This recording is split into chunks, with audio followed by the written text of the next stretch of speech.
tunakuhabarisha na kukuelimisha.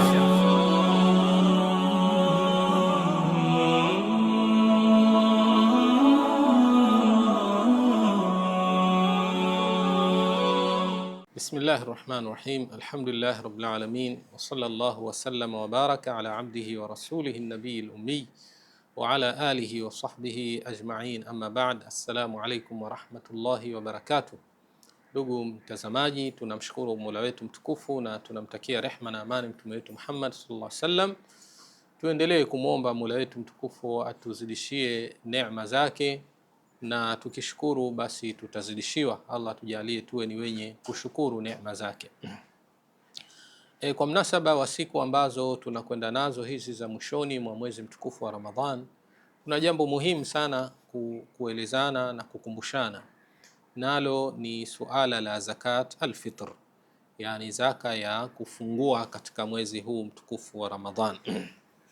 Na hii inaitwa zakatul fitr au inaitwa sadaqatul fitr, kwa maana sadaqa inachukua kwa maana ya zaka, kama alivyosema Allah subhanahu wa ta'ala, khudh min amwalihim sadaqa, chukua katika mali zao sadaqa, kwa maana ya zaka. Na kama alivyosema Mwenyezi Mungu subhanahu wa ta'ala, innamas sadaqatu lilfuqara'i wal masakin al-aya, yani hakika ya zaka ni kwa ajili ya mafakiri na maskini na yale makundi mengine yaliyobakia, ikiwemo katika yale makundi 8. Kwa hiyo inaitwa zakatul fitr na inaitwa sadaqatul fitr vile vile, na imeitwa kwa jina la hii fitr kwa sababu inakuja baada ya kufungua, kwa sababu fitr maana yake ni kufungua. Eid al-Fitr, Eid ya kufungua, yani kutoka katika mfungo wa mwezi mtukufu wa Ramadhan. Na hivyo hivyo zakatul fitr, yani zaka iliyowajibika kwa sababu ya kufungua kutokana na mwezi mtukufu wa Ramadhani. Na kwa mnasaba huo basi ndio maana ule mwezi unaokuja unaitwa mfunguo mosi, yani mwezi wa kwanza baada ya kufungua mwezi mtukufu wa Ramadhani. Sio kwamba ni mwezi wa kwanza, bali ni mfunguo wa kwanza baada ya mwezi mtukufu wa Ramadhani, kama ambavyo ilivyo katika utaratibu wa miezi. Na katika utaratibu wa miezi kwamba ule unakuwa ni mwezi wa 10, mwezi wa 10, sababu Ramadhan ni wa 9, Shawwal mwezi wa 10, Dhulqaada wa 11, Dhulhijja mwezi wa 12 katika kalenda ya Kiislamu. Na hii ni tofauti, zakatul fitri ni tofauti na ile zakatul mali. Zakatul mali, ile zaka ya mali, inakuwa mara nyingi ni kwa sababu ya mali ambayo mtu yuko nayo, na ile mara nyingi inakuwa kwa wale wenye uwezo mkubwa zaidi. Lakini hii zakatul fitr, hii inawajibika hata kwa maskini wakiwa wamekamilisha yale masharti yake. Nini hukumu ya zakatul fitr? Zakatul fitr ni wajiba ala kulli muslim. Wanatuambia wanazuoni kwamba zakatul fitri ni jambo la lazima kwa kila Muislam.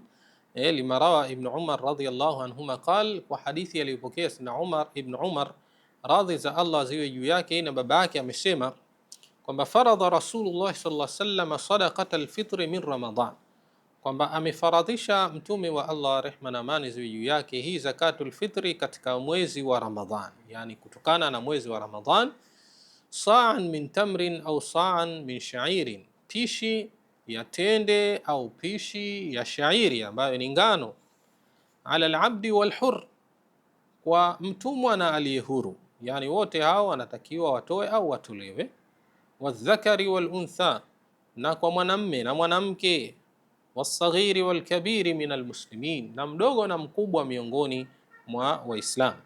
Hadithi hiyo ni muttafaqun alayhi. Kwa hiyo hii faradha Rasulullah sallallahu alaihi wasallam, yani amefaradhisha mtume wa Mwenyezi Mungu Subhanahu wa Ta'ala. Hii inaonesha ulazima na uwajibu wa kutekeleza agizo hilo, na ikiwa kwamba mtu hakutekeleza na akawa uwezo wa kutekeleza anao, basi bila shaka atakuwa anapata dhambi na atakuwa anaingia katika makosa ya kisheria. Tuangalie sasa shurutuha wa ala man tajib, masharti yake hii zakatul fitri, na inawajibika kwa nani? Wanasema wanazuoni kwamba hii zakatul fitri tajibu ala kulli muslimin kabirin wa saghir, kama ilivyokuja kwenye hadithi ile kwamba inawajibika kwa kila Muislam, mdogo mkubwa, wa dhakarin wa untha, na mwanamme na mwanamke, wa hurrin wa abd, na aliye huru na mtumwa vile vile kama ilivyo katika hadithi ya Ibn Umar radhiyallahu anhuma iliyotangulia. Lakini yustahabu ikhrajuha anil janin, inasuniwa kutoa hii zakatul fitri kwa mimba, yani kuitolea mimba au ujauzito ambao mama yuko nao, lakini kwa sharti ya kwamba idha nufikhat fihi ruh, ikiwa utapuliziwa roho, kwa maana utapofikia ule ujauzito umri wa miezi minne, pale ambapo mimba inapuliziwa roho, sasa pale ndiyo wakati wa kutolewa hii zakatul fitr, kwa sababu inakuwa ni kiumbe tayari inakuwa ni kiumbe kilichopuliziwa roho naye jalla waala. Kwani walikuwa as-salafu salih, waja wema waliopita, yukhrijunaha anhu, walikuwa wakitoa hii zakatul fitri kwa niaba ya huu ujauzito. Si lazima, madam kiumbe kile hakijaja duniani, bado hakijazaliwa, lakini ni sunna na ni kutabarruk, yani kutafuta baraka kwa Allah subhanahu wa ta'ala, na kukitolea sadaka bila shaka ni jambo jema, kwa sababu yamepokewa hayo kutoka kwa Sayyidina Uthman bin Affan radhiyallahu anhu, alikuwa akiyafanya hayo na wengineo katika masahaba. Na mtu inampasa yukhrijaha an nafsi, ajitolee yeye mwenyewe nafsi yake, kama uwezo anao basi ajitolee yeye mwenyewe nafsi yake. Kwa hiyo kwa mfano kama wale watoto ambao tayari washakuwa wanajiweza, wana barua vyao, lakini bado wapo nyumbani, madamu uwezo wa kutoa wanao, basi na watoe na wamweleze tu mzee wao kwamba sisi tumetoa, tumeshajitolea wenyewe na ni jambo zuri la kuwasaidia vile vile wazee. Lakini vile vile wazee wanatakiwa yukhrijunaha amman talzamuhu nafaqatuh, watoe kwa yule ambaye inawalazimu kuwahudumia, ikiwa ni mke, watoto, wazee, jamaa wa karibu ambao mtu anawajibika kuwahudumia, basi wale wote anatakiwa kwamba awatolee zakat alfitr kwa mujibu wa uwezo wake. Na vile vile mtumwa anatakiwa amtolee mtu na alhamdulillah hatuna watumwa, watu wote wako huru. Kwa hiyo alhamdulillah, tutakuwa ima mtu atajitolea yeye mwenyewe au atatolewa na yule ambaye anayemsimamia. Liqaulihi sallallahu alayhi wasallam, Mtume sallam wamesema, laisa fil abdi sadaqa illa sadaqatul fitr, hakuna kwa mtumwa zaka isipokuwa hii zakat alfitr, kama ilivyo katika sahihi Muslim. Na wanatuambia wanazuoni kwamba la tajibu illa ala man fadula an qutihi, hii zakatul fitri haiwajibiki isipokuwa kwa kile ambacho kilichozidi zaidi ya kile chakula chake mtu, na quti man talzamuhu nafaqatuhu, na kile chakula cha wale ambao iliyo mlazimu kuwahudumia, wa hawaijihi daruriya fi yawm al-eid wa laylatih, na kilichozidi zaidi ya yale mahitaji yake ya lazima katika ile siku ya katika siku ya Idi na usiku wake, yani kwa muda wa masaa 24 mahitaji yake ya lazima yote yamekidhika, ikiwemo chakula, makazi na kadhalika, mavazi. Basi kama kuna kilichozidi pale, hapo ataambiwa mtu anao uwezo hata kama ni maskini. Kwa hiyo fa zakatul fitri la tajibu illa bishartain, kwa hiyo zakatul fitri hii haiwajibiki isipokuwa kwa masharti mawili. La kwanza alislam, kwamba mtu awe ni Muislam,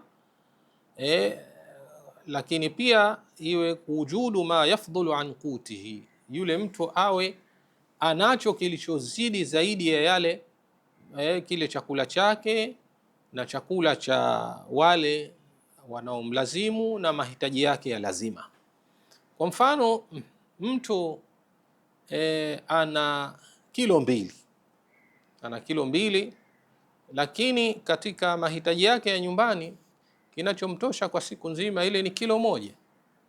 Kwa hiyo ataambiwa kwamba hii kilo moja wewe tumia, madamu imezidi kilo moja basi toa. Mwenyezi Mungu Subhanahu wa Ta'ala atakupa mbadala. Kwa hiyo kile ambacho kilichozidi zaidi ya mahitaji yake basi atatakiwa mtu atoe. Lakini kuna hikma gani katika jambo hili la zakatul fitr? Zakatul fitr hii ina hikma kadhaa ambazo zimekuja katika hadithi.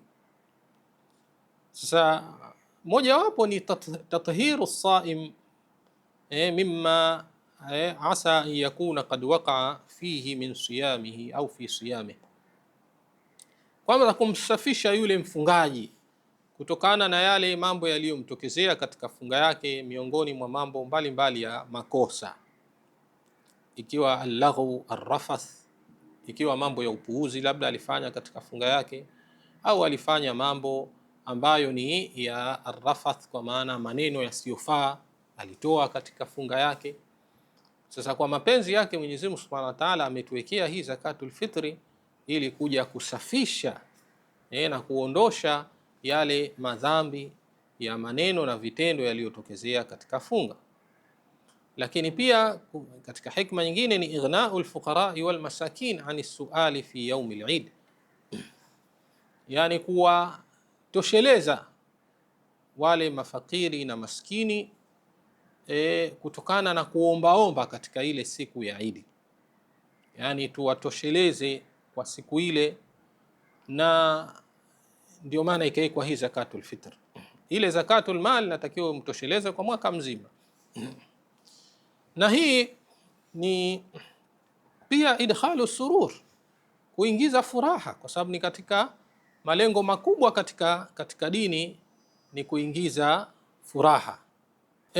Kwa hiyo kuingiza furaha ni katika malengo makuu katika dini, liyakuna al-Eid yawma farahin wa surur, ili iwe hii siku ya Eid ni siku ya furaha lijamii fiati almujtama, kwa makundi yote ya jamii basi ya furahi kwa sababu ya siku ile, na kusiwe na watu wanyonge tena wanakwenda kutafuta riziki hawana cha kukila. Hapana. Uislamu ni dini ya kuhurumiana, ya kupendana na kupendeleana kheri. Kile ambacho wewe unachokipenda kwa ajili ya nafsi yako basi mpendelee mwingine.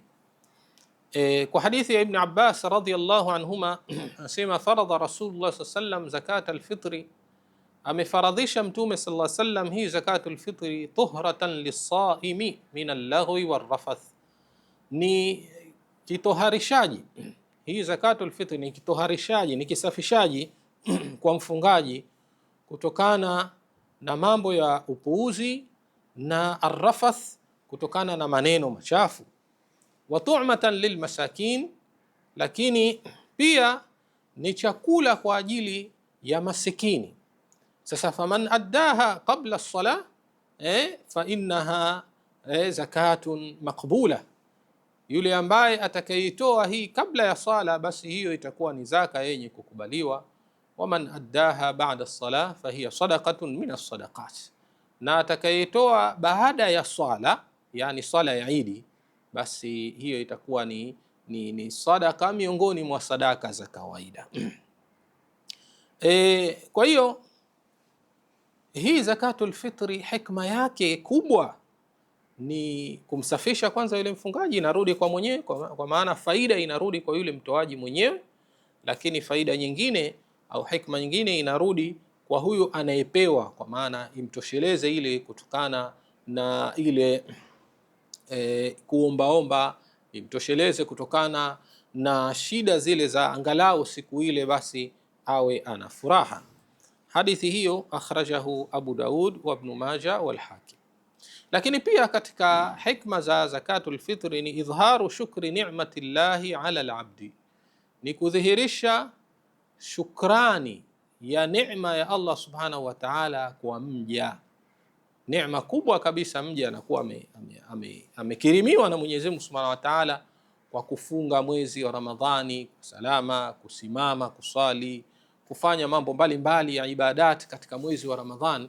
Sasa ile kutoa ni kumshukuru sasa Allah jalla waala, kumshukuru Allah jalla waala katika ile neema ambayo mja ameruzukiwa. Kwa hiyo hizi ni baadhi ya hikma ambazo wamezitaja wanazuoni, lakini jambo lolote lile aliloliamrisha Mwenyezi Mungu Subhanahu wa Ta'ala, hilo lina hikma nyingi. Inawezekana ikawa tunazifahamu nyingine na nyingine ikawa hatuzifahamu, lakini sisi wajibu wetu ni kuweza kutekeleza yale maagizo ya Mola wetu. Sasa tunatakiwa tutoe kiwango gani?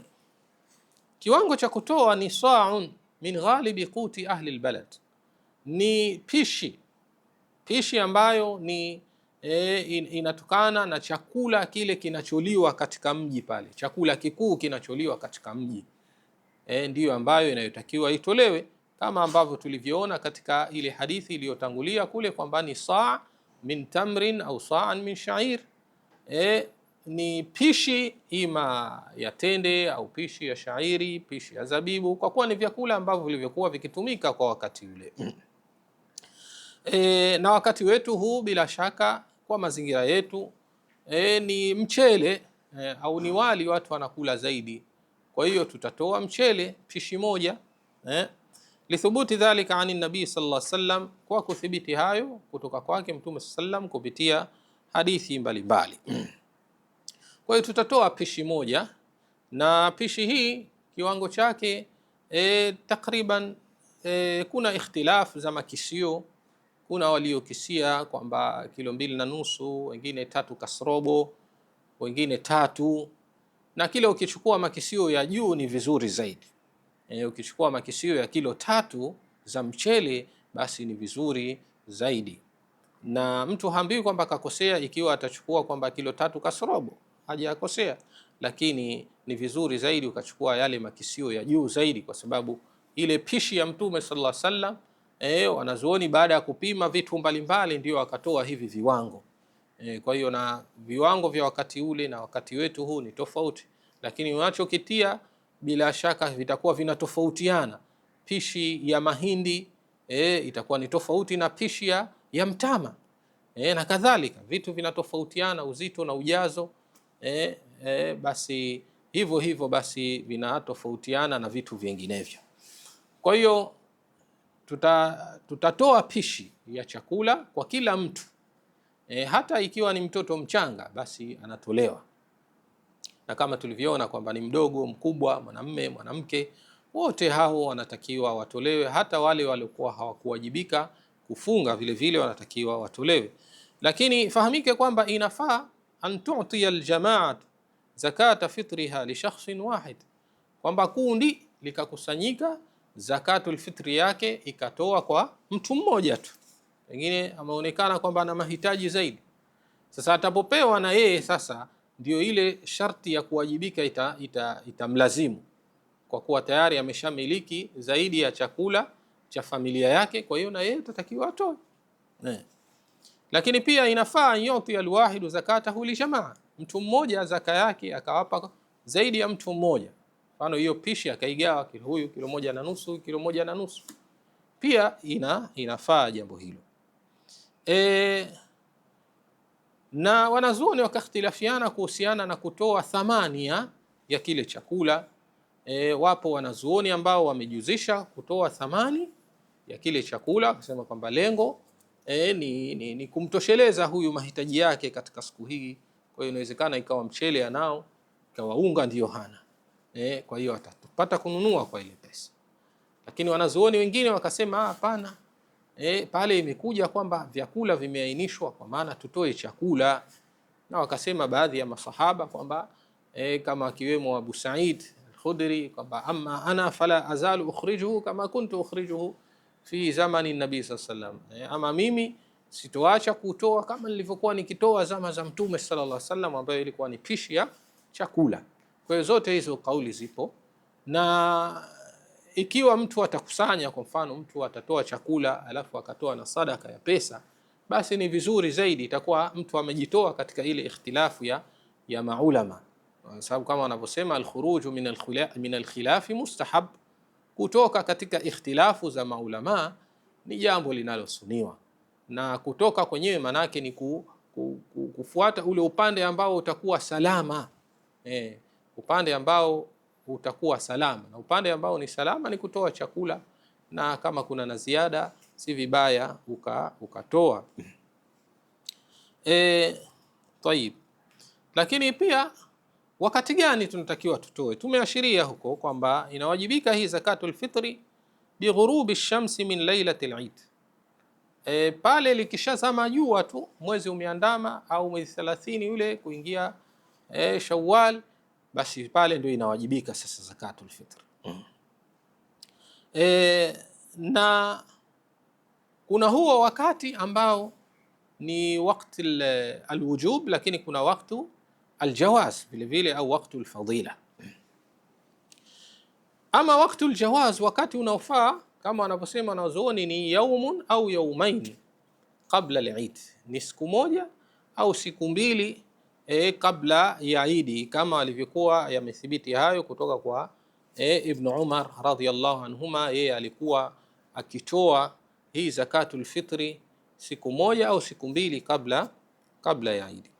Ama wanasema waktul fadila, hasa wakati wa fadila na ubora ni ile min tului fajri yaum al-Eid ila qubaila adai salati al-Eid, ni ile tokea kuchomoza kwa alfajiri ya siku ya Idi mpaka kabla kidogo ya swala ya Idi.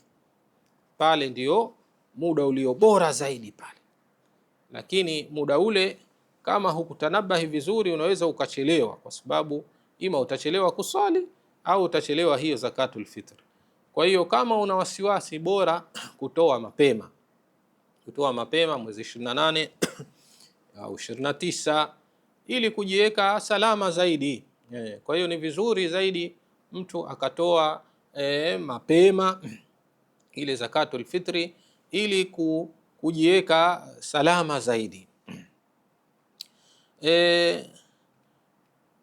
Ibn Umar radhiyallahu anhuma anasema anna Nabii sallam amara bi zakati alfitri qabla khuruji an-nas ila as-salah, kwamba Mtume sallallahu alayhi wasallam ameamrisha watu watoe hii zakatul fitri kabla hawajatoka kwenda kuswali.